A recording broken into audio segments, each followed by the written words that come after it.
Bom dia, meus irmãos. Vamos retomar a nossa aula. Na verdade, é um tema só, dos atributos comunicáveis de Deus. Contudo, eles são subdivididos em alguns itens. Então, é por isso que a aula em si é uma só, mas ela é subdividida em várias partes. Pelo menos 4, que são as 4 divisões que nós temos aí. Nós estamos estudando a lição de número 7, o ser de Deus, seus atributos comunicáveis. E aí nós vemos no transcorrer da lição que o autor destaca 4 desses atributos que nós chamamos de atributos comunicáveis: a veracidade, o amor, a santidade e a justiça de Deus. Então, o que é que nós estamos fazendo? Nós estamos considerando cada um por vez. Semana passada, nós fizemos a introdução, dando uma visão geral, e aí já adentramos ao primeiro atributo que nós temos aí, que é justamente a veracidade ou a verdade de Deus. Hoje, a gente vai destacar o amor e pretendemos fazer isso ao longo de todo esse tempo, na aula da manhã de hoje, e nas semanas seguintes a gente vai destacar a santidade e posteriormente a justiça de Deus. Então vamos fazer uma leitura introdutória, devocional. Ela não está dentre as que foram elencadas, pelo menos não toda, né? Que é 1 João capítulo 4, versículos 7 até o versículo 12. Na lição aí nas leituras diárias, nós temos 1 João 4, de 7 a 10. Eu vou estender um pouco mais até o versículo 12. Então abram aí, 1 João capítulo 4, versículos 7 até o versículo 12. Diz-nos o seguinte, 1 João 4, versículo 7 até o versículo de número 12. Diz o seguinte: Amados, amemo-nos uns aos outros, porque o amor procede de Deus. E todo aquele que ama é nascido de Deus e conhece a Deus. Aquele que não ama não conhece a Deus, pois Deus é amor. Nisto se manifestou o amor de Deus em nós, em haver Deus enviado seu Filho unigênito ao mundo para vivermos por meio dele. Nisto consiste o amor, não em que nós tenhamos amado a Deus, mas em que ele nos amou e enviou o seu Filho como propiciação pelos nossos pecados. Amados, se Deus de tal maneira nos amou, devemos nós também amar uns aos outros. Ninguém jamais viu a Deus. Se amarmos uns aos outros, Deus permanece em nós, e o seu amor é em nós aperfeiçoado. Até aqui, até o versículo 12. Que o Senhor nos abençoe e que Ele aplique em nossos corações a sua santa e bendita palavra. Amém. Meus irmãos, nessa manhã de hoje, conforme nós dissemos, nós vamos seguir no roteiro da lição. Contudo, nós não vamos usar muito a lição. Nós preparamos como que um estudo à parte, em virtude de nós podermos aprofundar através dele aquilo que nós devemos aprender, pelo menos termos uma noção geral acerca desse atributo de Deus, ou seja, do seu amor, do amor de Deus.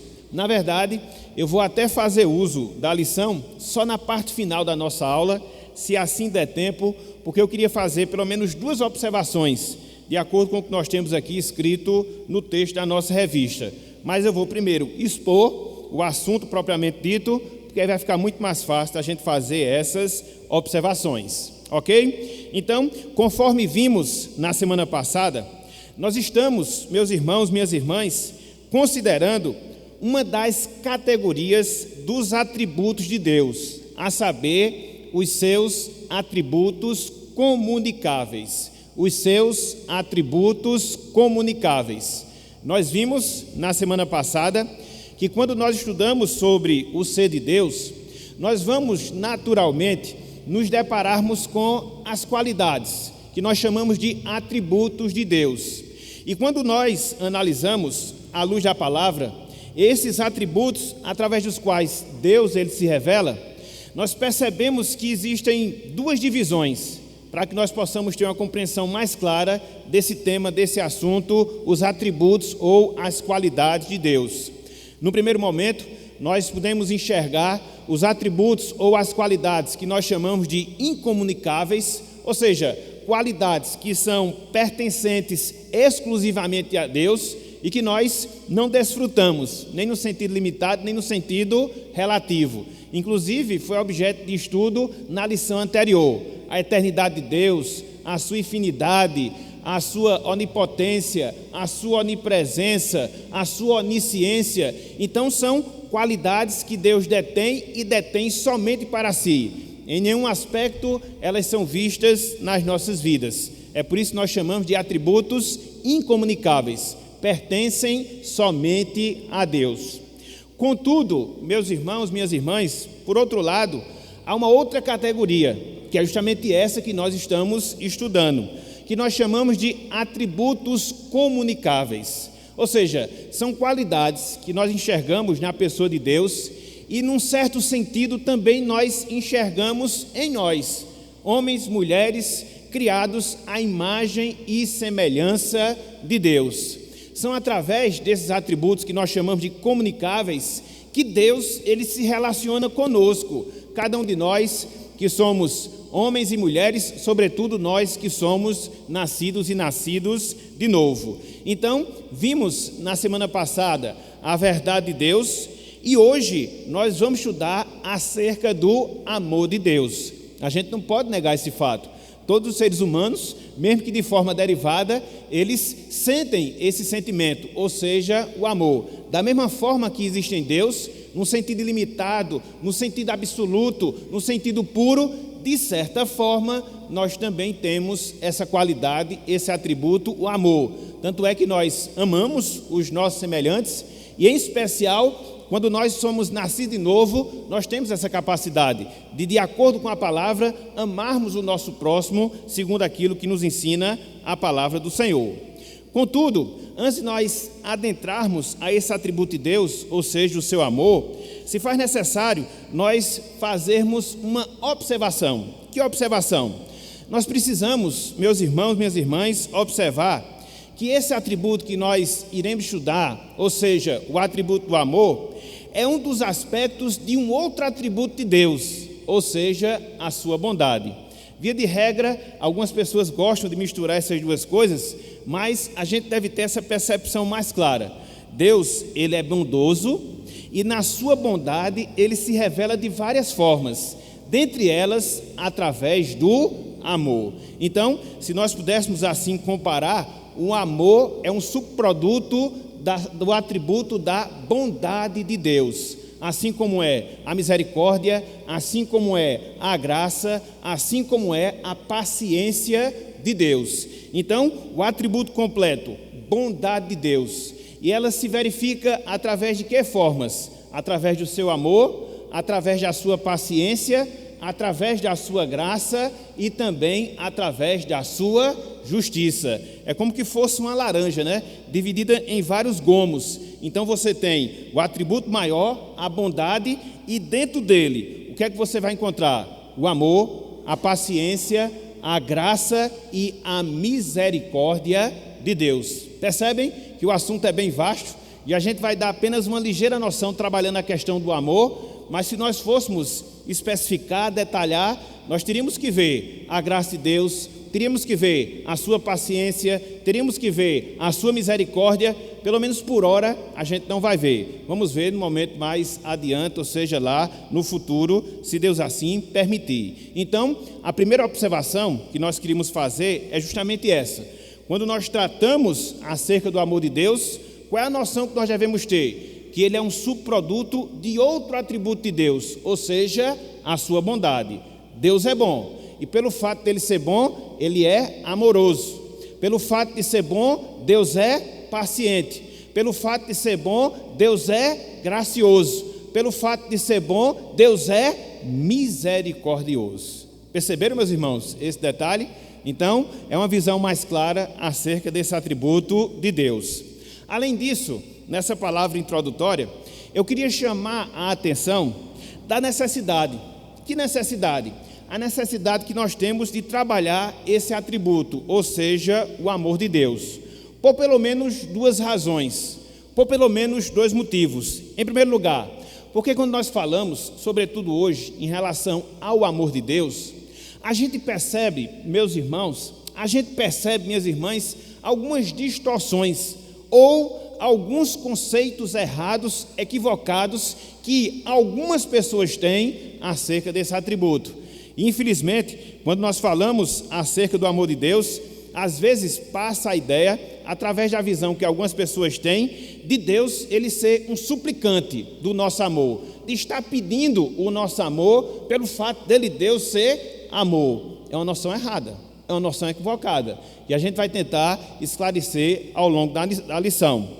Uma outra razão pela qual se faz necessário nós podermos estudar esse atributo do amor de Deus, é porque quando nós compreendemos, meus irmãos, minhas irmãs, esse atributo, o amor de Deus, fica muito mais fácil de nós podermos compreender o plano de salvação que Deus ele tem na pessoa de Cristo, e que cada um de nós que aqui estamos, que somos salvos, cada um de nós que já alcançamos e experimentamos a salvação, nós devemos ter. Às vezes a gente tem uma visão um tanto quanto limitada em relação ao processo da nossa salvação, como ele se deu, como ele ocorre, quais são as suas consequências para o futuro. Contudo, quando você entende um pouco do amor de Deus, fica muito mais fácil de você ter essa compreensão, de você ter esse entendimento acerca do próprio processo da salvação, desde toda a eternidade para toda a eternidade. Então, seriam algumas palavras iniciais, introdutórias, que nós queríamos fazer logo nessa parte inicial, para a partir dela nós podermos seguir considerando pelo menos 3 pontos da nossa lição na manhã de hoje. Foi por isso que eu disse que eu não vou seguir o material que nós temos aí, somente na parte final, para fazer algumas observações. A gente vai ver, em primeiro lugar, que o amor ele é essencial em Deus. Em segundo lugar, nós iremos ver os objetos do amor de Deus. E, em terceiro lugar, nós vamos considerar algumas características do amor de Deus, pelo menos algumas. E aí depois, se os irmãos desejarem, podem nos pedir, melhor dizendo, para que a gente possa fornecer o material, e aí você vai ter, de certa forma, uma visão mais completa do nosso estudo, que não está aí contido na nossa lição. Então, o texto que o nosso irmão está se referindo é Gálatas capítulo 5, versículo 22. Não é isso mesmo? Isso. Onde aqui o apóstolo Paulo, ele fala acerca do fruto do Espírito, né? Então, segue mais ou menos esse mesmo princípio que nós estamos trabalhando em relação ao amor de Deus.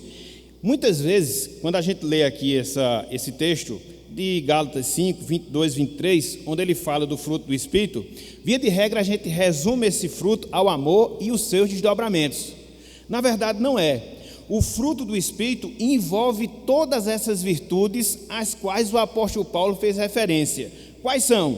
O amor, a alegria, a paz, a longanimidade, a benignidade, a bondade, a fidelidade, a mansidão e também o domínio próprio. Então, aqui não existe nenhum fruto que se sobrepõe ao outro. E aí, mais uma vez, eu trago a ilustração de uma laranja, né? A laranja ela não é dividida em gomos, então você tem aqui o fruto do Espírito. E como é que se manifesta o fruto do Espírito? Amor, alegria, todas essas virtudes, onde nenhuma se destaca em detrimento da outra. No caso de quê? Do fruto do Espírito, como uma consequência de uma vida cheia do Espírito. Mas quando você considera a pessoa de Deus, aí você se depara com a sua bondade, que ela é tão grande, que ela é vista nesses 3 aspectos, nesses 4 aspectos pelo menos. Quais são? Os que nós falamos: o amor de Deus, a sua graça, a sua paciência e a sua misericórdia. São 4 formas, vamos assim dizer, através das quais Deus ele revela toda a sua bondade. Pelo menos revela a nível que a gente possa compreender. Então, quando nós falamos da bondade como um atributo maior, amor, paciência, misericórdia e graça de Deus como revelação dessa bondade, nós estamos trabalhando em relação à pessoa de Deus.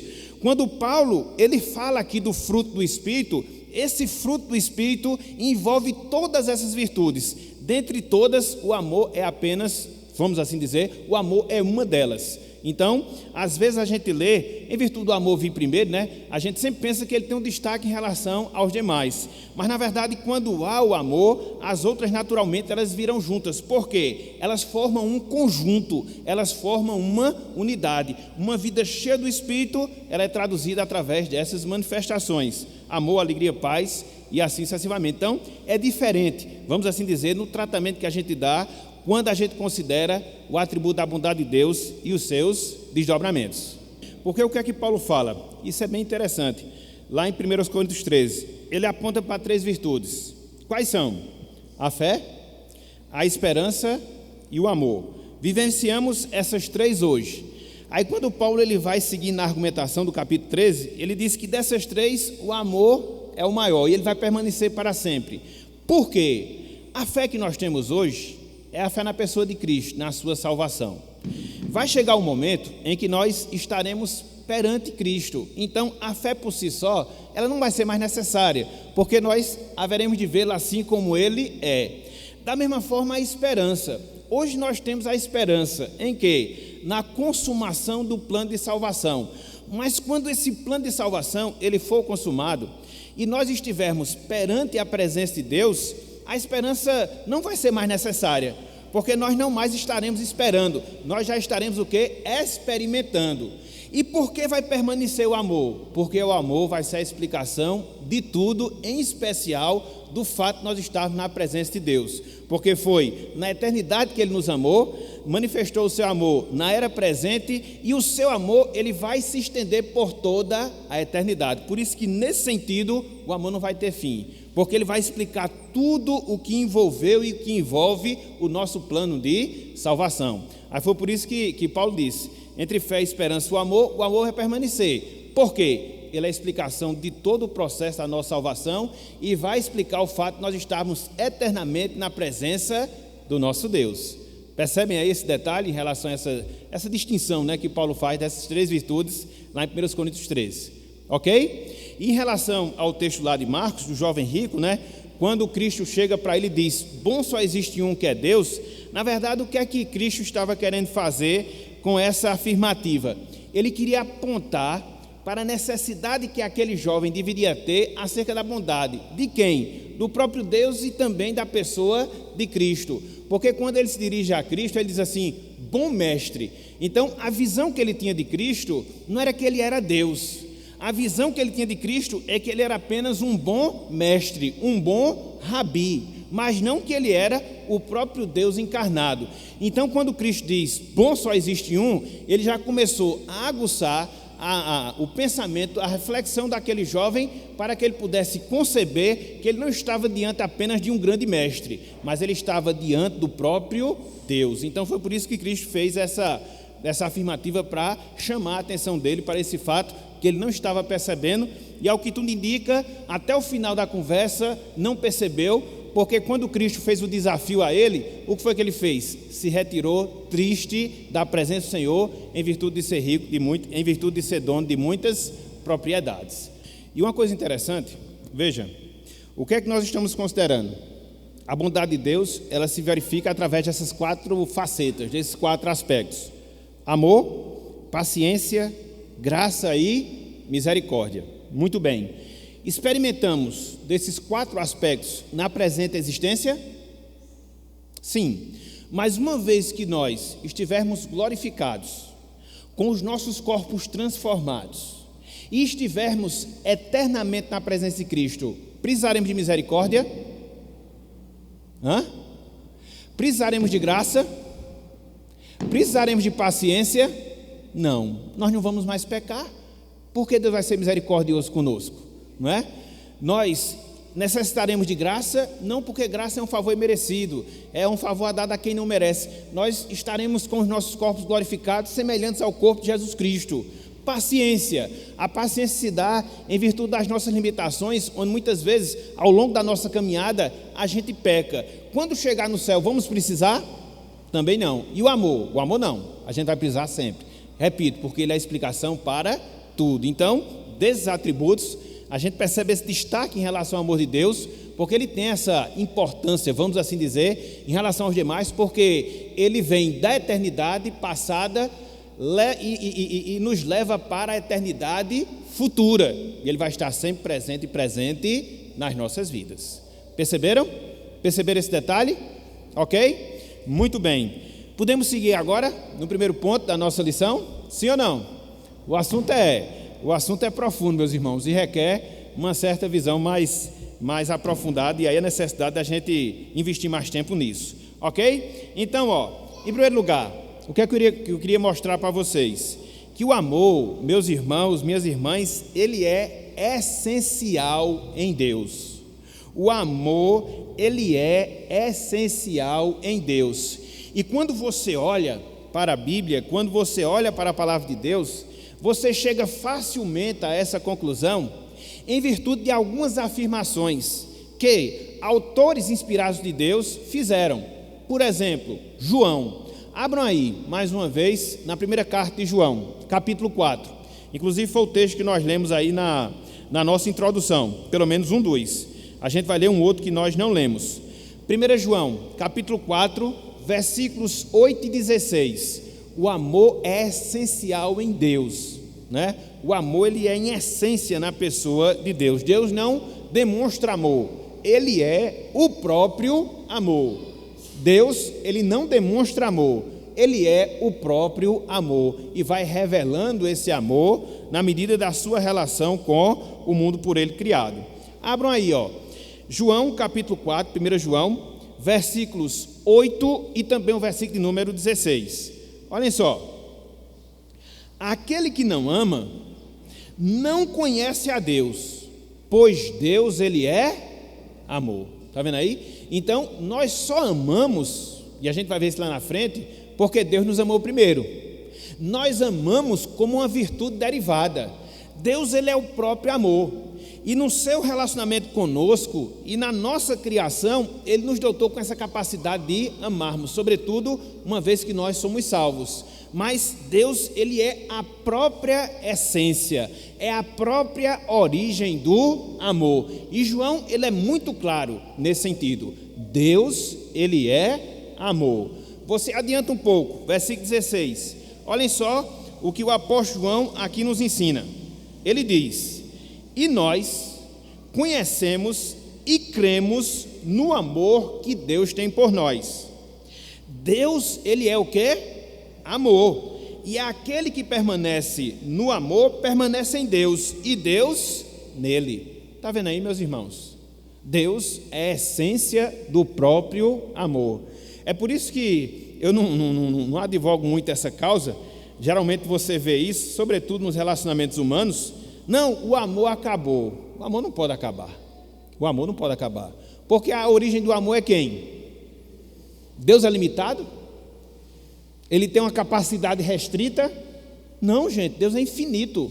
Foi um dos atributos que foram vistos na aula anterior, os atributos incomunicáveis, a infinitude, a infinidade de Deus. Cada um dos atributos de Deus, amor, misericórdia, graça, paciência, justiça, santidade, Deus, ele tem essas qualidades em absoluto. Deus, ele tem essas qualidades infinitamente, não se esgota. Deus é santo no sentido absoluto, é sua santidade, ela é infinita e ela não se esgota. Da mesma forma é o amor. Então, o que é que a Bíblia diz? A Bíblia diz que Deus é amor. De sorte que quando eu não tenho esse sentimento, eu não tenho essa experiência na minha vida, muito provavelmente é porque eu estou vazio de Deus. Até porque, conforme foi observado, lá em Gálatas capítulo 5, versículo 22, um dos frutos, ou uma das manifestações do fruto do Espírito é o quê? É o amor. Então, se ele está passível de sofrer alguma dificuldade na sua manifestação, o que é que a gente deve fazer? Nos enchermos de Deus. O que é que a gente deve fazer? Buscar mais a Deus, porque se Deus é a essência do amor, e se eu me encho de Deus, qual vai ser o resultado disso? O amor vai ser manifesto na minha vida. Concordam comigo? Concordam comigo? Quando você parte desse pressuposto, então a questão não é faltar ou não o amor em nós. A questão não é nós termos ou não capacidade de amar. A grande questão é nós termos uma vida de comunhão com Deus, de íntima comunhão com o Senhor, de profunda comunhão com o Senhor. E na medida que isso acontece, dentre várias coisas, o que é que vai ser revelado? O que é que vai ser manifestado? O que é que vai ser experimentado? É justamente o seu amor. Por quê? Deus, Ele é a essência do amor. Então, o amor, meus irmãos, o amor, minhas irmãs, ele tem sua origem em Deus. Ele é essencial na pessoa de Deus. É por isso que esse é um dos atributos que mais se sobressai da pessoa de Deus quando nós vamos considerar.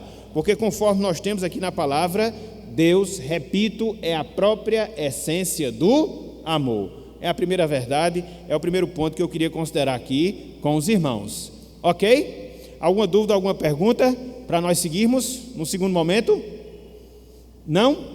Em segundo lugar, meus irmãos, eu queria que nós considerássemos os objetos do amor de Deus. As Escrituras, ou seja, a palavra de Deus, mostram que não somente os seres humanos, eles são alvo, eles são objeto do amor de Deus, mas também e primeiramente o amor que Deus tem por si mesmo. Às vezes a gente vê muito da questão de Deus amar, de Deus demonstrar amor ao ser humano. Contudo, quando a gente olha a palavra do Senhor, a gente percebe que primeiramente, essencialmente, Deus, ele nutre um amor interno. Um amor interno? Sim, um amor entre as pessoas que compõem a Santíssima Trindade. O Pai ama o Filho ama o Pai ama o Espírito ama o Espírito e o Espírito Santo ama o Pai. Então, quando Deus, ele se revela a nós com esse atributo de amor, primeiramente e essencialmente, Deus, ele se manifesta na própria Trindade. Através de quê? Através justamente desse amor. Tanto é que alguns estudiosos da palavra fazem aqui essa classificação, né?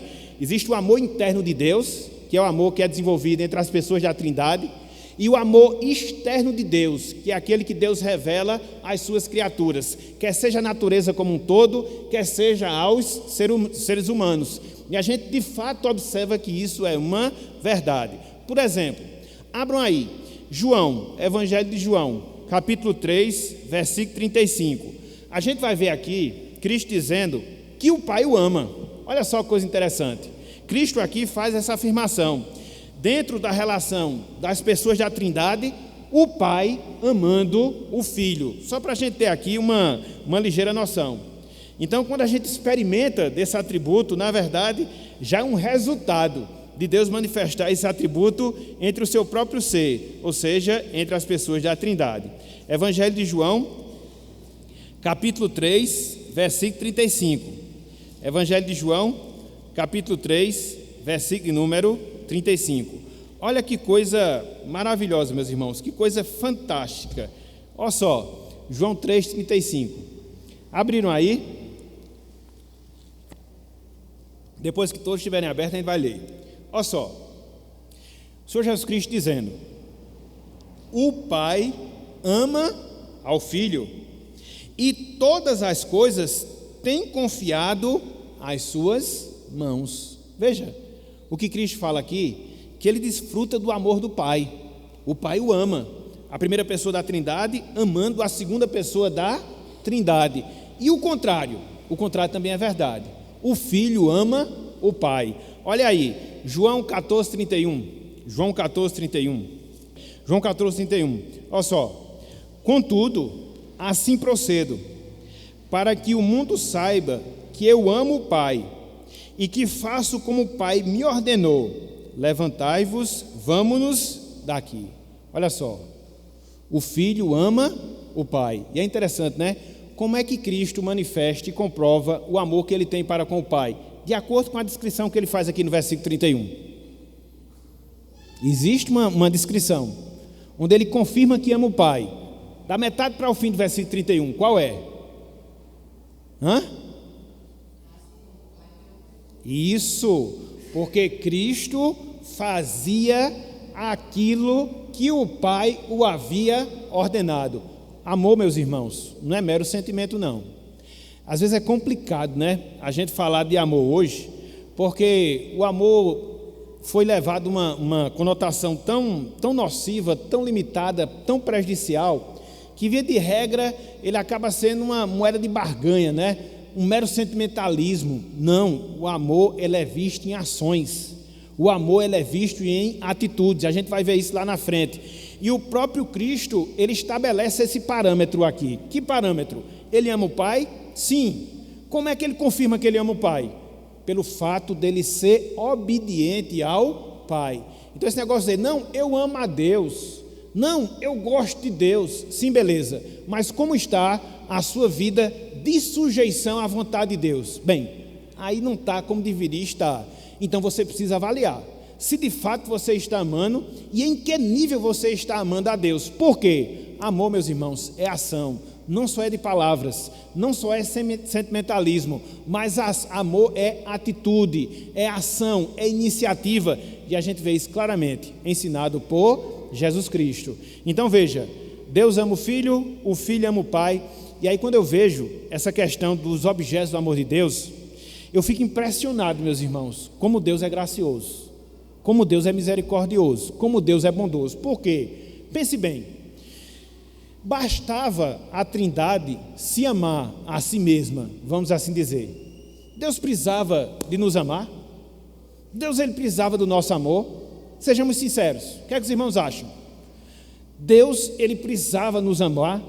Ou Deus precisava ter essa relação amorosa conosco? Não, porque entre a Trindade, as pessoas da Trindade, já havia essa relação. Que relação? Relação de amor, não qualquer amor, um amor santo, um amor puro, um amor imaculado. Então, o que é que Deus faz? Ele desfruta desse sentimento entre as pessoas da Trindade, o que já era o bastante, o que já era o suficiente, e agora o que é que ele faz? Ele revela esse sentimento para conosco, graciosamente, misericordiosamente, porque nós não merecíamos. Então, para você ver, meus irmãos, minhas irmãs, como é importante a gente ter uma visão mais clara do amor de Deus. Deus não merecia, Deus não precisava disso, ele já se amava entre as pessoas da Trindade desde toda a eternidade. Contudo, ele se decidiu sair desse contexto aqui do amor próprio da Trindade para que pudesse revelar esse amor no relacionamento que ele tem para conosco. Que grande privilégio, meus irmãos, que grande privilégio. Então, Deus saiu desse relacionamento interno de amor e agora, externamente, ele se relaciona conosco justamente através do seu amor. Então, quando você, repito, tem essa visão, você consegue enxergar a preciosidade desse fato. Que fato? O fato de Deus nos amar. Ok, meus irmãos? Então, de um lado, você tem Deus como essência do amor. De outro lado, você tem os objetos do amor de Deus. Primeiramente, Deus se ama como pessoas da Trindade. Em segundo lugar, Deus ama as suas criaturas. E agora, em terceiro lugar, eu queria que nós víssemos algumas características, apenas algumas características do amor que Deus tem em relação a nós. Esse amor que saiu, né, que não é mais interno, mas é um amor externo. Esse amor que ele revela para conosco. Esse amor é tão precioso, esse amor é tão grandioso, que ele possui algumas características que são fantásticas. E quais são essas características? Vamos ver algumas delas. Em primeiro lugar, meus irmãos, em primeiro lugar, minhas irmãs, o amor que Deus tem para conosco é um amor eletivo. O amor que Deus tem para conosco é um amor que escolhe, é um amor que elege, e escolhe e elege para a salvação. Olhem só o que o apóstolo Paulo diz lá em Efésios capítulo 1, versículos 4 e 5. Quando você pensar no amor, pense nesse aspecto do amor de Deus. É um amor eletivo, é um amor que escolhe, é um amor que elege para a salvação. Então, em primeiro lugar, Efésios 1, 4, 5, que a gente vai ver o próprio livro de Efésios para fazer essa seletividade. Mas é uma seletividade, veja bem, que não nos deve orgulhar. Ela deve ter um efeito reverso. Ela deve nos humilhar. Percebe a diferença? Porque aí, se você não tiver uma compreensão correta, você pega esse amor que é eletivo e seletivo e gera para você um motivo de soberba. A semelhança do que aconteceu com o povo de Israel no Antigo Testamento. Eles foram objetos do amor de Deus? Com certeza. E aí o que é que eles fizeram? Se arrogaram. Nós somos o povo eleito de Deus, o povo amado de Deus, e o resto? O resto é o resto, entendeu? Não, visão distorcida. Então, para nós, existe essa eletividade, sim, existe essa seletividade, com certeza, mas a seletividade ela serve para nos humilhar e não para nos orgulhar. Então vamos ver, em primeiro lugar, a eletividade do amor de Deus. Efésios capítulo 1, versículos 4 e 5. Ó, meus irmãos, que coisa fantástica a gente está estudando essas coisas, entendeu? A gente começa a pensar, a meditar, é uma coisa muito profunda, entendeu? E aí somente a revelação e a ação do Espírito Santo para fazer essa verdade calar o nosso coração. Olha só, assim como nos escolheu, estou lendo versículo 4, falando de Deus, nele, quando? Antes da fundação do mundo, com que objetivo? Para sermos santos e irrepreensíveis perante Ele. E qual foi a base dessa escolha? Aí ele chega no versículo 5, nos predestinou para Ele, para a adoção de filhos, por meio de Jesus Cristo, segundo o beneplácito de sua vontade. Qual foi a base, meus irmãos, da nossa predestinação? O amor. Qual é o alicerce sobre o qual repousa o fato de que desde toda a eternidade Deus nos separou para a vida eterna? O amor. Mas é uma coisa interessante, a gente não tinha feito nada, a gente não tinha deixado de fazer nada. Deus nos viu perdidos em delitos e pecados, por isso que vai ser seletivo, conforme a gente vai ver. E simplesmente, é por isso que a mente humana, como a gente usa na linguagem da computação, ela buga, né? Você não consegue entender isso. O que levou a Deus a lhe amar? Foi alguma coisa que você fez? Você só tinha pecado. Era alguma coisa que você era? Você estava morto em delitos e pecados. Mas Deus se propôs, isso é um mistério, meus irmãos. Não tem quem dê essa resposta. E nem tem quem possa dar, a não ser o próprio Deus, se Ele quiser assim o fazer. Ou seja, por que Ele nos amou? Por que esse amor nos levou à sua escolha? Por que esse amor nos levou a Ele nos separar para a vida eterna? Nós não sabemos, só sabemos que Deus, Ele nos amou. Então, está a base da nossa predestinação, está a base para a nossa adoção, está a base para a nossa santificação, enfim, tudo o que acontece na nossa vida agora e o que vai acontecer na nossa vida na eternidade se deveu a esse fato. Que fato? O fato de Deus nos amar. É um amor eletivo. E aí quando você olha para isso, meus irmãos, você fica assim impressionado. E você deve ficar humilhado, porque é amor, entendeu? De alguém que não precisava de você e não precisava de nenhum de nós, não precisava. Deus, Ele se bastava, como a gente usa aqui numa linguagem popular, mas Ele quis. E por que Ele quis amar? Eu não sei. Eu só sei que Ele me ama, e que Ele me amou, e que Ele vai me amar para toda a eternidade. Amém. Então, é isso que deve consolar o nosso coração e nos dar uma visão mais séria da vida cristã, da vida com Deus, do nosso serviço, da santidade, enfim, de tantos desdobramentos que a gente vai ver um pouco mais adiante. Ok? Então, o amor eletivo e o amor seletivo. Abram aí, Efésios capítulo 2. Essa carta de Efésios, meus irmãos, é uma carta riquíssima, viu? Riquíssima. Efésios capítulo 2, versículos 4 e 5. Efésios capítulo 2, versículos 4 e 5. Olha só. Mas Deus, sendo rico em misericórdia, veja, por causa do grande amor com que nos amou. 5. E estando nós mortos em nossos delitos, nos deu vida juntamente com Cristo. Pela graça sois. Você vê aqui 3 atributos: amor, misericórdia e graça. Amor, misericórdia e graça. Então, o que foi que aconteceu? Desde toda a eternidade, Deus já viu a queda de Adão e os desdobramentos que essa queda geraria para toda a humanidade. Que desdobramento era esse? Paulo fala aqui: morte em delitos e pecados. Estávamos todos na mesma condição. Não existia ninguém melhor do que o outro. Ninguém, absolutamente ninguém. Mas aí, desde toda a eternidade, dentre todas essas pessoas que Deus já via como de fato eram mortas em delitos e pecados, o que é que ele faz? Ele escolhe pelo nome: fulano, cicrano, beltrano, e assim vai compondo todo o seu corpo de pessoas salvas, em detrimento de outras. Ele é injusto por causa disso? Porque ele não fez a escolha dentre pessoas que eram justas, né? Ele não fez a escolha dentre pessoas que eram perfeitas, mas ele fez a escolha dentre pessoas que estavam como? Mortas em delitos e pecados. É por isso que você não pode entender o plano de salvação se você não conceber o pecado original e as suas consequências. Não adianta. A gente trabalha essa questão da predestinação, da escolha eterna de Deus, tudo bem, mas ela tem que ser trabalhada junto com a noção que nós devemos ter do pecado e do que o pecado nos tornou.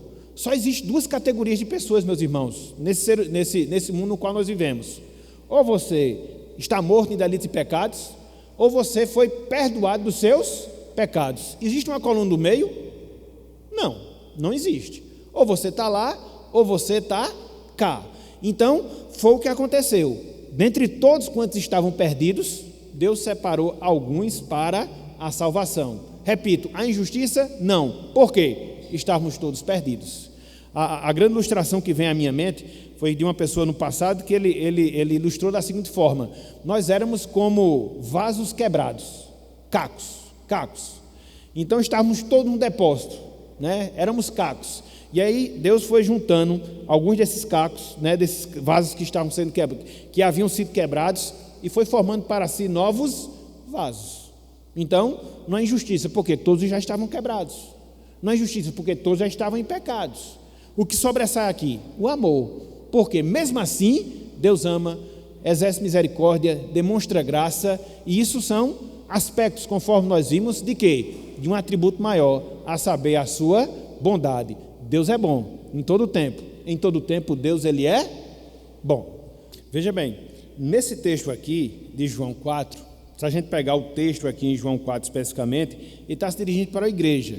E no caso aqui, é esse amor mútuo que nós devemos ter como cristãos. Nesse texto, entendeu? Agora, significa dizer que o nosso amor ele deve ser restrito às pessoas salvas? Não. Agora a gente sabe que entre as pessoas que não são salvas, não vai haver a reciprocidade da genuinidade desse amor. Mas ele tem que ser revelado a todas essas pessoas. Ok? Todas essas. No caso de João, que ele está falando para a igreja, sim. Mas em outros textos, a gente vê a palavra de Deus nos mandando amarmos as outras pessoas no seu sentido geral. Vamos ser correspondidos? Muito provavelmente não. Mas isso não nos exime da responsabilidade, porque é mandamento de Deus. Porque na verdade, só um momentinho, Albanita, só para costurar melhor a minha argumentação. Veja, Deus, ele não é a própria essência do amor? Sim ou não? Sim. Beleza. Então o que acontece? Eu sou nascido de Deus. Logo, eu sou capacitado para amar. Percebem? E revelar esse atributo que Deus tem. Que atributo? O amor. Mas quando a gente olha a humanidade como um todo, num sentido geral, o amor de Deus só se revela para os salvos? Não. Num sentido especial para eles, mas num sentido geral para todas as pessoas. Por quê? As pessoas têm vida, as pessoas têm saúde, as pessoas muitas vezes são abençoadas com bênçãos materiais, às vezes muito mais do que uma pessoa que é salva. E o que é isso? É a demonstração do amor geral que Deus tem a todas as pessoas. Então, se Deus ama, no sentido especial, o seu povo, mas no sentido geral, toda a humanidade, se Ele é amor e me transferiu esse atributo, qual é a consequência lógica? Que eu também devo amar, no sentido especial, os salvos e também no sentido geral, a todas as pessoas. Por quê? É uma forma de Deus estar se revelando através de nós. Porque as coisas cada vez mais elas estão se desvirtuando, né?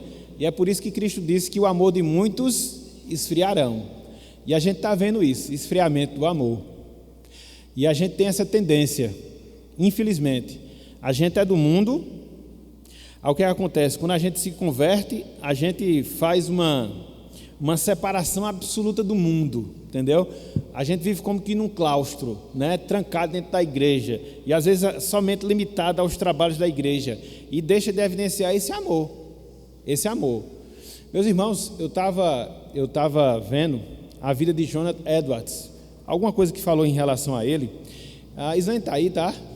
Tá não, né? Ela é que me ajuda, que eu esqueço das coisas às vezes. Eu não sei se era a vacina da varíola ou era outra doença. Jonathan Edwards, ele morreu na meia-idade, acho que uns 40, 50 anos de idade. Morreu sem ter o privilégio de ver sua esposa e muitos seus filhos, porque ele foi trabalhar para ser reitor em uma outra cidade. Veja o que Jonathan Edwards fez. Se dispôs a ser voluntário na vacina contra ou foi varíola ou foi rubéola. Eu sei que ele terminou morrendo por causa disso. Eu pergunto, quantos de nós teriam essa coragem? Não, vou ser voluntário de uma vacina. Entendeu? A vacina, graças a Deus, deu certo, né? Foi sendo aperfeiçoado. Mas aí você vê o nível de amor que as pessoas tinham antes e o nível de amor que a gente tem hoje. Dificilmente alguém aqui ia se dispor, né? A ser voluntário numa determinada vacina, sabendo que poderia incorrer em morte. Vou nada, entendeu? Quando tiver a vacina pronta, a gente vai e usa. Mas antes disso, mas isso distingue aquelas pessoas que realmente têm uma vida de profunda comunhão com Deus e aquelas que não têm. Então, é o que muitas vezes acontece conosco. A gente é salvo do mundo e às vezes quer fazer uma ruptura completa do mundo. A gente tem que se separar do mundo. Em que sentido? Comportamento, sistema de valores, linguajar, pensamento, mas a gente está envolvido ainda com o mundo, até porque nós estamos aqui. E nesse sentido, nós somos responsáveis pelas pessoas que estão no mundo. Então, por que é que isso se dá? Orgulho. É a mesma coisa que se deu com o povo de Israel. Experimentou das bênçãos do Senhor e esqueceu dos seus compromissos. Muitas vezes nós experimentamos a bênção do Senhor e esquecemos dos nossos compromissos. E se não bastasse, muitas vezes a gente tem essa visão de claustro da igreja, né? Viver preso na igreja. Às vezes a gente tem a visão limitada, né? De nem se relacionar com as pessoas da igreja, né? Eu venho, volto, não sei nem o que é que está acontecendo com meu irmão. Aí fica difícil. Por quê? Esfriamento de amor. E por quê? Falta de uma vida cheia do... Pronto, a questão está aqui. Porque se você for cheio do Espírito, você vai ter amor. Não foi isso que a gente viu lá em Gálatas 5, 22, 23? E quando você for cheio de amor, aí você vai ter amor para com Deus, amor para com os irmãos e amor para com as pessoas de maneira geral. Entendendo que Deus designou que nós fôssemos instrumentos no processo de salvação das pessoas. Em que sentido? No sentido de nós sermos proclamadores. Se nós não fizermos, meus irmãos, ninguém vai fazer não. Só que a gente vai dar conta dos privilégios que a gente recebeu, conhecimento direto, pregação de manhã, pregação de noite, pregação na quarta-feira, literatura vasta aí, e eu fico assim impressionado. Nós somos hoje, meus irmãos, a geração que mais desfruta de conhecimento da palavra, ou não é? Em tudo, livros, na internet, entendeu? E a gente não se dá ao luxo de aproveitar essas coisas. Por quê? Porque nós estamos vivendo em si mesmados, ou seja, somente no nosso próprio mundo. E essa é a realidade trágica da igreja nos nossos dias. Infelizmente, cumprimento da palavra profética, porque o que foi que Cristo disse? Que o amor de muitos, entendeu? É por isso que lá em Apocalipse, a uma das igrejas, é recomendado o quê? Que volte à prática do primeiro, que a gente esquece, entendeu? A coisa melhor do mundo é você ser novo convertido. Você é fiel, tem disposição, aí depois você pega os costumes ruins dos crentes mais antigos e fica da mesma forma, se não pior. Aí complica a situação, entendeu? Mas no fundo é amor. E quando nós temos esse amor, repito, amor para com Deus, amor para com os irmãos e amor para com o próximo. Será que nós já fizemos a nossa listinha, por exemplo, de pessoas para as quais a gente deve anunciar o Evangelho? Separe 12 pessoas por ano. Em 10 anos de conversão, você vai ter falado o Evangelho para 120 pessoas. Faça uma retrospectiva da sua vida. A quantas você já pregou o evangelho? Falta de conhecimento não é, porque todo mundo tem. E quando não tem, vai procurar.